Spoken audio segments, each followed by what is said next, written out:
Good afternoon and welcome to Queerious. I'm Madeline and today I'm here with Enrico.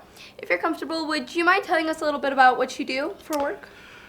So what I do is, at the moment, I do communications and marketing for UNM Taos. That means letting high schoolers know about what's offered at the university and what sort of career pathways they might consider taking while they're pursuing higher education. I also support a couple nonprofits. One of them is Paseo, which is an arts organization. And lastly, or possibly most importantly, for the last 10 years, I've been a board member and supporter of Taos Pride.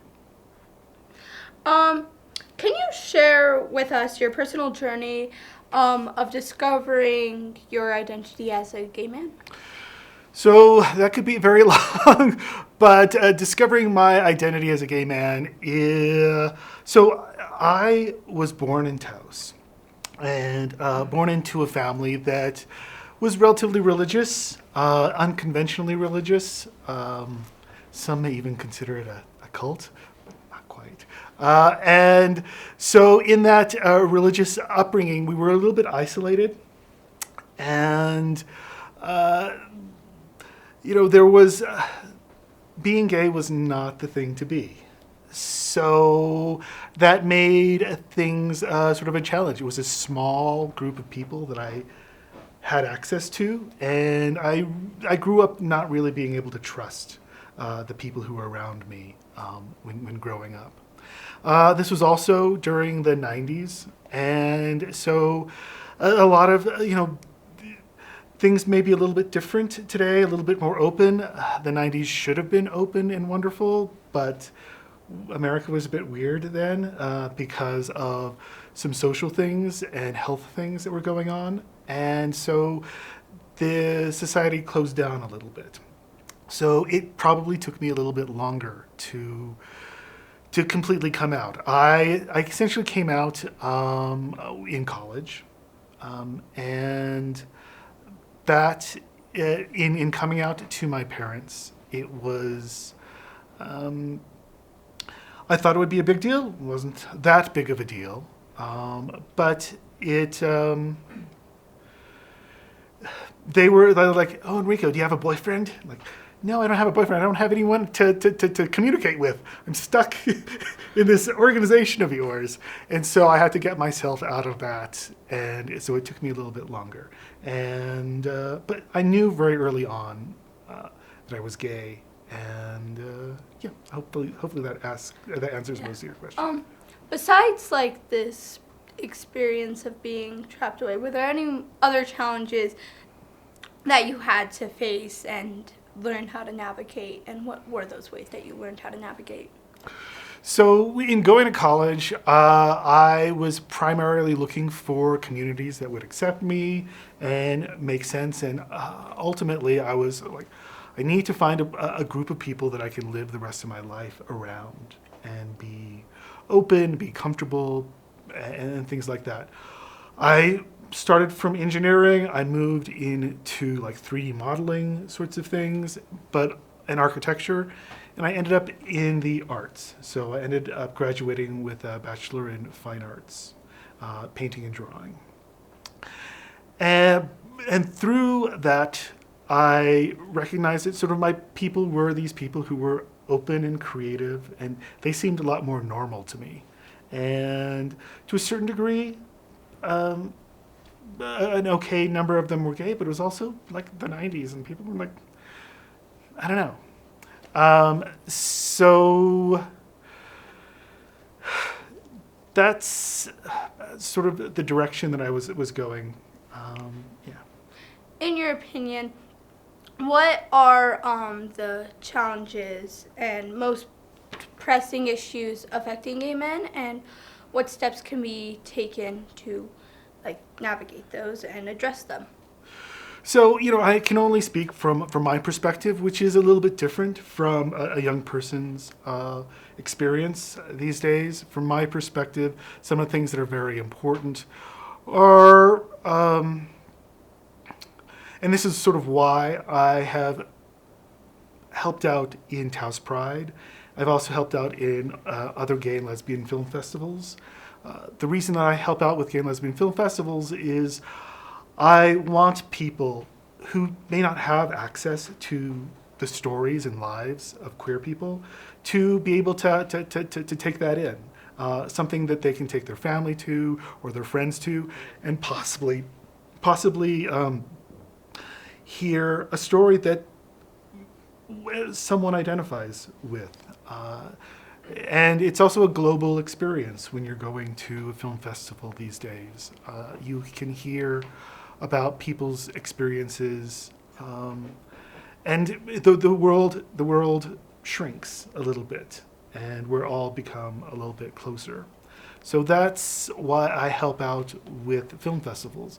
The reason I help out with pride organizations is to make a space, at least a day during the year, where it's okay to be queer, in fact, celebrated, and you can get together with people and feel comfortable. Or, the thing that's most important to me about the pride experience is I've heard from young people that, oh, this is where I met my boyfriend or my girlfriend or my partner. This is where we had our first kiss. And that really is meaningful to me. How do you envision our community with, in terms of acceptance and visibility? So I think acceptance and visibility is where we're doing okay. Visibility for the last 15 years or how many seasons of RuPaul's Drag Race that, it's like, oh, hey, those people are entertaining and I'm willing to bring them into my life as far as the television screen to a certain degree. We've had periods in society where, in the 20s and 30s, the 20s, 70s, where there were also like queer performers that people loved, like I love Liberace or something like that. And while there is acknowledgement and enjoyment from what they're offering, it doesn't necessarily mean that the society has changed and moved on. There are still plenty of things that people in their personal lives or family lives need to digest, and I think that we're moving on a positive road now. I think the young people take it as a matter of course that people can have nuanced sexual, social, and emotional lives, and I'm very, very happy for that. What role do you think gay men play in shaping the future of the LGBTQIA plus community? Oh, gay men and their role. I'm hesitant to say, oh, this is the gay men's role sort of thing. I think you have to open it up for a wider sort of thing. I don't think it's necessarily gay men's role or they're supposed to do anything for anyone, or even that the trans people are supposed to do anything for anyone. I think, and I want to acknowledge that trans people have done huge amounts. People of color have done amazing things. Gay men and specifically lesbians really have caused a huge amount of change in our society. But the change really has to come from straight moms, parents, and people like that. I think that is their role. The role of a parent is to be accepting and loving. And I think we should hold them to that, our parents to those expectations. How has the representation of gay men evolved in media over the years? Okay, I'm not really a historian, but gay men in media. I think that there's tons of remarkable gay men in media. There are, what's remarkable right now is there are wonderful gay illustrators of comic books. There's gay writers that are out there. And I think that those are actually the more influential people because they are, again, telling stories. They are referencing their own communities. And they are creating media that is enjoyably digested by a huge range of people. And what's beautiful about that is that it can be an intimate experience where you're taking in these stories personally and directly. And I think that has a lot of strength, a lot of power in affecting the way people think. You are there reading a comic book or reading a book, you're with that writer for 8 hours having this conversation that you're participating in because you're using your imagination and expanding the story from your own personal experiences. That I think is remarkably powerful. I think that film and media and news and what we have on social media, those are exceptionally powerful things too, but I think that the amount of time that you spend with those ideas or those content creators or those news programs or those movies, they're more limited. And like, for example, a movie has to make money, before, in order for it to be seen. And those movies, because money is involved, they make compromises, maybe not, intentional compromises, but they limit the lives of the queer characters that they portray. And so they're valid in their own sense, but in the American culture, based on the money involved with things, I don't think that they are the leaders in making real change in young queer people's lives.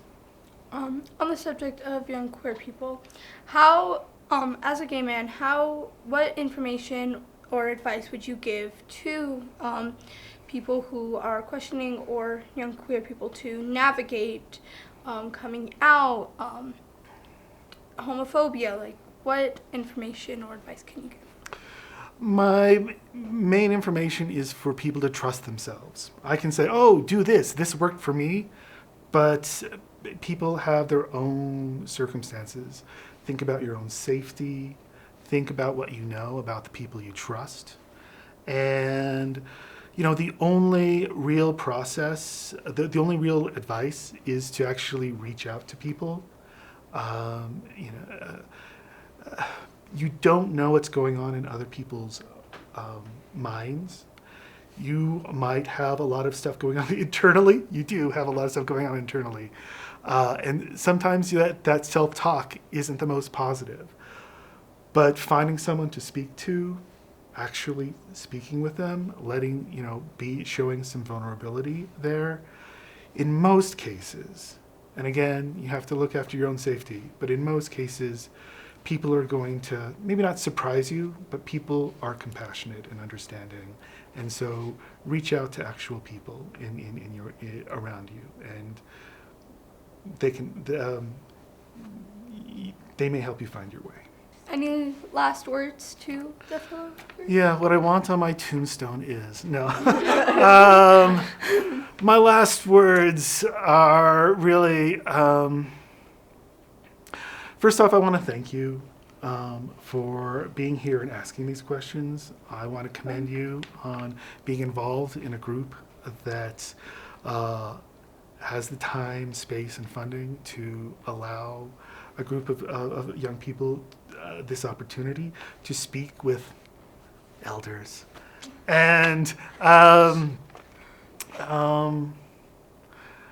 because I think that I hope that we're having a dialogue. You're sweet. And I want to have a dialogue with your audience too, because this is important to everyone here in this room, and I hope it's important to a few of the people out there who are watching this. Thank you, Enrico. This is Queerious. Thank you for watching. Signing off. I'm Madeline, and this was Enrico.